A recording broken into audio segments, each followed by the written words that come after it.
You made a decision this morning. You're certain of it. But here's the strange part. You didn't actually make it at all. Something inside you chose. And only after that choice was already finished did the part of you that calls itself you step forward and quietly invent a reason why. This is not a metaphor. This is what neuroscience has been carefully, methodically proving for over 70 years. Through patients with surgically divided skulls, through electrodes glued to scalps, through experiments so precise and so simple they feel almost cruel.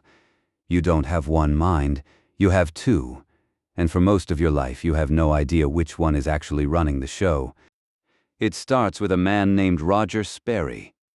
In the 1950s and 60s, Sperry was working with patients who suffered from severe epilepsy, seizures so violent, so frequent, and so impossible to control that no medication could touch them. The solution, at the time, was radical. Surgeons would sever the corpus callosum. That's the thick bundle of nerve fibers connecting the left hemisphere of your brain to the right hemisphere. Cut it, and the seizures stopped spreading from one side to the other. The patients could live relatively normal lives. Walk, talk, eat, hold a job, carry a conversation. By every visible measure, they seemed completely fine. But they weren't fine. Not entirely.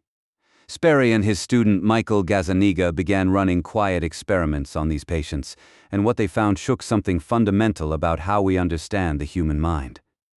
When they flashed an image to the right side of a patient's visual field, the left brain received it. The patient could name what they saw. Simple, expected. But when that same image was flashed only to the left visual field, so that only the right hemisphere could process it, something extraordinary happened. The patient said they saw nothing. Nothing at all. And yet their left hand, controlled by the right hemisphere, could reach into a box and feel around until it found the object they supposedly hadn't seen. Two completely different systems. One had the language, one had the knowledge, and neither one knew what the other was doing. Sperry received the Nobel Prize for this work in 1981, but the discovery that would haunt everything that came after belongs to Gazzaniga. The left brain, the hemisphere that speaks, that reasons, that constructs your sentences and explains your choices, didn't just process information. When it encountered something it couldn't explain, it did something deeply, disturbingly human. It made something up. Not lying, not consciously. It simply invented a reason. In one now famous experiment, a patient's right brain was shown an image of a snowy winter scene. At the same time, the left brain was shown a picture of a chicken claw. The patient was then asked to choose a related image from a set of cards. The right hand, controlled by the left brain, pointed to a chicken. The left hand, controlled by the right brain, pointed to a shovel, which made perfect sense with the snow.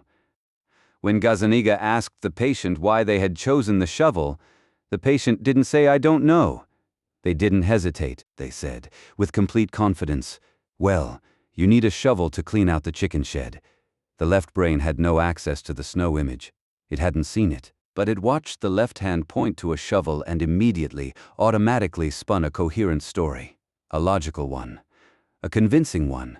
One that felt completely true, completely fabricated.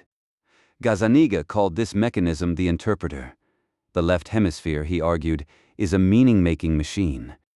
It monitors your behavior, your emotions, your physical sensations, and it weaves them continuously into a narrative, a story of who you are, what you want, and why you do the things you do. The story feels accurate. It feels like memory. It feels like insight. But in many cases it is being written after the decision has already been made somewhere else entirely. Sit with that for a moment. Every reason you've ever given for a choice, the job you took, the relationship you stayed in too long, the impulsive purchase you explained away later, might be a story your left hemisphere, assembled after something older and faster had already decided. This is where Daniel Kahneman enters the picture. Kahneman is a psychologist who spent decades studying the gap between how humans believe they think and how they actually think. His work, which earned him a Nobel Prize in economics, described two systems operating simultaneously inside your skull at all times. System 1 is fast, automatic, emotional, ancient. It runs beneath the surface of your awareness, processing sensory input and emotional signals before you're consciously aware of them.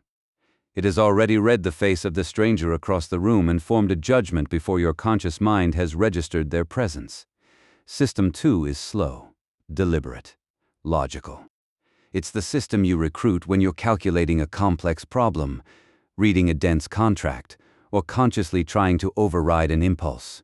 It is mentally expensive to run. And crucially, according to Kahneman, it almost always arrives after the fact. The uncomfortable truth is this: most of what you experience as thinking is actually System 1 handing you a conclusion. System 2 then receives that conclusion and explains it, justifies it, defends it, and presents it back to you as though it was always the product of careful, deliberate reasoning. You don't reason your way to a feeling. You feel first, then you reason, and then you tell yourself and anyone who asks that you reasoned your way there from the beginning. Does that sound familiar? Jonathan Haidt, a social psychologist at New York University, spent years probing exactly this phenomenon in the realm of moral decision-making. What he found was striking. When people make moral judgments, the judgment arrives almost instantly, emotionally, intuitively, before any formal reasoning has taken place. The reasoning that follows serves not to find truth, but to defend the position the gut had already staked out. Haidt called this the social intuitionist model of moral reasoning. You don't think your way to a moral position. You feel your way there, and then you recruit your intellect to hold that position under fire. You don't argue to discover the truth. You argue to protect a verdict that was delivered before the trial even began.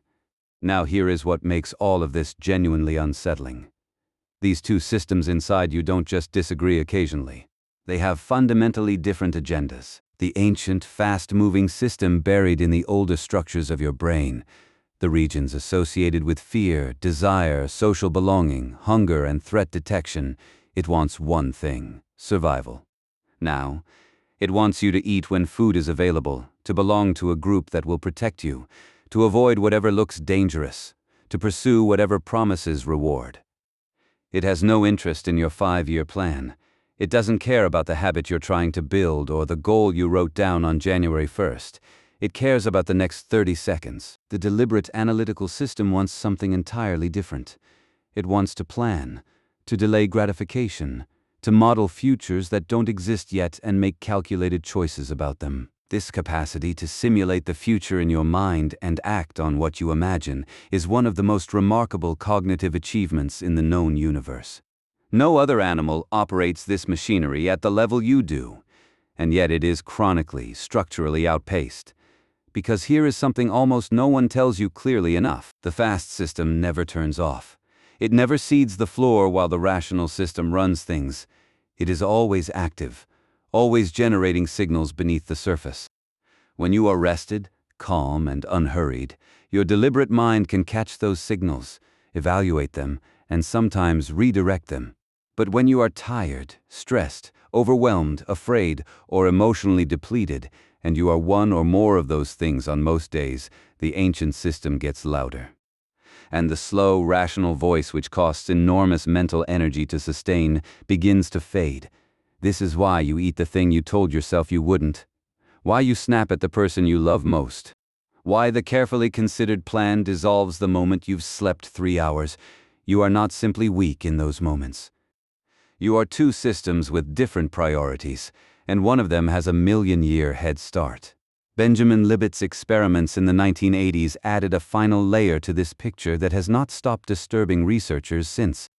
Libet asked participants to flex their wrist at any spontaneous moment they chose, no signal, no prompt, completely free. They watched a fast-moving clock and noted the exact position of the clock hand at the moment they consciously felt the urge to move. Meanwhile, electrodes measured their brain activity in real time. The results were stark.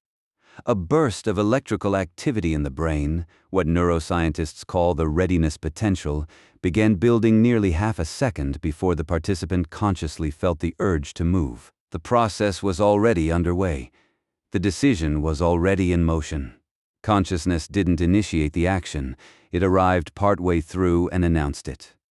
Your felt sense of authorship, the deep, immediate, completely convincing experience of being the one who decided, may be, in a very precise neurological sense, one of the last things to arrive at a party that started without you. And all of this is not a reason to despair. It may be the most useful thing you ever learn. Because once you can see the machinery, once you understand that two systems are running in parallel inside you, and that the narrating voice in your head did not necessarily write the script it is reading, you gain something genuinely rare. You gain the ability to pause, to notice, to ask not just what you decided, but which part of you decided that, and what it was actually responding to. The gap between impulse and action, between emotional signal and behavioral response, is where everything meaningful happens. Most people never find that gap. Not because they lack intelligence or willpower or self-awareness, because no one ever told them it existed. They spend entire lives listening to the interpreter spin its stories, confident, articulate, endlessly plausible, never suspecting that the interpreter might not know the full picture. Never questioning whether the reason that sounds so obvious, so rational, so completely theirs, was generated after the fact to make sense of something older, faster, and far less interested in the story. You woke up this morning and made a decision. You were certain it was yours. Now you know something different. Something moved first, something that doesn't speak, doesn't explain, doesn't negotiate. And the voice that narrates your life, the voice that reads these words right now, the voice that is already beginning to weave this information into its ongoing story about who you are, that voice arrived just a moment later.